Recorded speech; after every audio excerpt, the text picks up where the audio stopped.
শ্রাবণ মাসের দ্বিতীয় রবিবারের সকালটা এই বাজার থেকে শুরু করলাম। দেখো কত জলযাত্রীর ভিড় দেখতে পাচ্ছ। তো তারকেশ্বরে জলযাত্রী থাকবে না তাই তো আর হয় না, তাই না? প্রচুর মানুষ দূর দূরান্ত থেকে এসেছে বাবার মাথায় জল ঢালার জন্য। তো আমি যেহেতু একটু বাজারের দিকে বেরিয়েছিলাম, কিছু কিছু ভিড় এখানে ছিল, তবে হ্যাঁ আজকে খুব একটা ভিড় থাকেনি।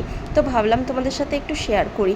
তো চলো এখন যাব এখান থেকে একটু বাজারের ভেতর দিয়ে, দেখি কি সবজি টবজি নেওয়া যায়, দেখে তারপর আমি বাড়ি ফিরবো। আর এই দেখো প্রচণ্ড প্রচণ্ড পরিমাণে ভিড়। আর এই গেটটা আমাদের হলো রাজবাড়ির গেট তারকেশ্বরে, এটাও তোমাদের সাথে একটু শেয়ার করলাম। তো চলো এখন যাচ্ছি, সবজি নেওয়া হয়ে গেছে, মাছের বাজারে যাব, মাছের বাজারে মাছ কিনবো। এই দেখো মাছের বাজারে চলে এসেছি। এখান থেকে আজকে একটু কাতলা মাছ নিয়ে যাব। একটা ইলিশ মাছ ফ্রিজে রাখা আছে, সেটা কিন্তু করবো না, কারণ আজকে কাতলা মাছ খেতে ইচ্ছা হলো। তো তার জন্য কাতলা মাছ নিয়ে নিলাম, আর মাছের মাথাও নিয়েছি। তারপর ও এলো পেট্রোল পাম্পে পেট্রোল ভরতে গাড়িতে। তো এরপর যাব বাড়িতে গিয়ে জানো তো রান্নাবান্না সব শেয়ার করব বলে ঠিক করেছিলাম, কিন্তু সব ভুলে গেছি। খাওয়া দাওয়া কমপ্লিট করে পরে আমি শেয়ার করছি। এই যে সর্ষে বাটা আর পোস্ত বাটা দিয়ে মাছের ঝাল করেছিলাম, আর এখানে মুসুর ডাল করেছিলাম, পটল ভাজা করেছি। এই যে দুটো পড়ে আছে এখনও, মানে আমার এখন খাওয়া দাওয়া হয়ে গেছে, তারপর শেয়ার করছি। আর এই যে মাছের মাথা দিয়ে নোটে শাক আর লাউ শাক তরকারি। তো এই হচ্ছে আমাদের দুপুরের মেনু ছিল, এটাই রাতের মেনু, কেননা রাতেও এগুলোই খাওয়া দাওয়া করব। আর এই দেখো একটু পায়েস করতে হয় আজকে, তার জন্য পায়েস করেছিলাম। তো সমস্ত কিছু খাওয়া দাওয়া হয়ে গেছে, তারপর ভাবলাম তোমাদের সাথে শেয়ার করতে, তো ভুলেই গেছি। তো ঘুম থেকে উঠে এখন চলে এলাম বিকেলে চা করতে।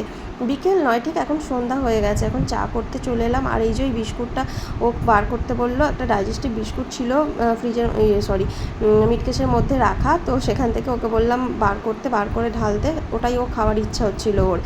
তো সেই কারণে আর আমি এখন চাটা করে নিচ্ছি। দুধ চা করেছি, ঘন দুধের চা, খেতে কিন্তু দারুণ হয়েছিল চাটা। তো চলো এই দেখো দুজনে মিলে চলে এসেছি এখন চা খেতে। আর এই হচ্ছে বিস্কুট। বাইরে প্রচণ্ড পরিমাণে বৃষ্টি হচ্ছে, সাথে একটু চাল ভাজাও নিয়ে নিয়েছিলাম, তো সেটা তোমাদেরকে দেখাতে মনে পড়ছিল না। আসলে ভিডিওটা রবিবারের তো, আর আমি পরে ভয়েস দিচ্ছি, সব জিনিস ভুলে গেছি কীভাবে কী করেছি অ্যাকচুয়ালি। তো সেই কারণে আমি তোমাদেরকে ভুলভালভাবে বলে যাচ্ছিলাম হয়তো। আর এই দেখো এখানে আমাদের যে আলনাটা ছিল, জামা কাপড় রাখা ছিল, সেই আলনাটাকে ওপরে বারান্দাটায় তুলে দিয়েছি। আর এই যে এই জামা কাপড়গুলো কিছু এখানে এখনও রয়েছে, এগুলোকে বাইরে গুছিয়ে রাখবো।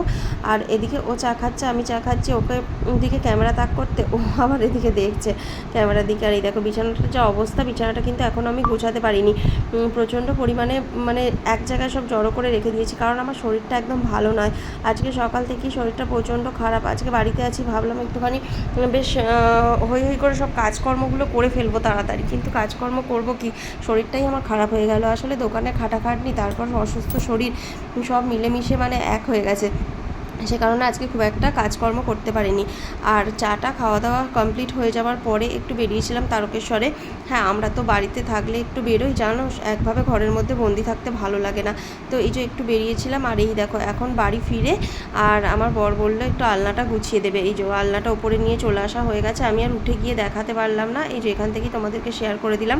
ওপরে ঘরে বারান্দাটায়, ঘরের সামনে বারান্দাটাতে এগুলো রাখা হয়েছে। আর যত জামা কাপড় ছিল সব আমি বিছানায় বসে বসে ভাঁজ করে দিচ্ছি, আর ও সব কিছু ওইখানে রাখছে। আর ওই যে জামাগুলো গুছোচ্ছে দেখছো, ওগুলো বাইরেই রাখা ছিল, তাই জন্য ও গুছিয়ে নিচ্ছে, আর আমি বাকি এখানে বসে বসে সব গুছিয়ে দিয়েছি। আর ও শুধু ভাঁজ করে রেখে দিচ্ছে। আমার যেহেতু শরীরটা খারাপ, ও এই হেল্পটা করে দিচ্ছে।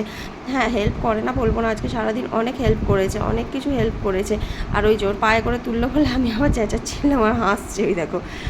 তো চলো হ্যাঁ এখন আর আমার সেরকম কোনো কাজ নেই, জামা কাপড়গুলো গুছানো হয়ে গেলে খাওয়া দাওয়া করবো। এবেলা আর সেরকমভাবে কোনো কিছু করিনি রান্না বান্না। আর এই দেখো আলনাটা গুছিয়ে রেখেছে, ফ্যানটা এখানে রাখা হয়েছে, আর রিং লাইটটা ওই আলনার ওই পাশটা করে রাখা আছে।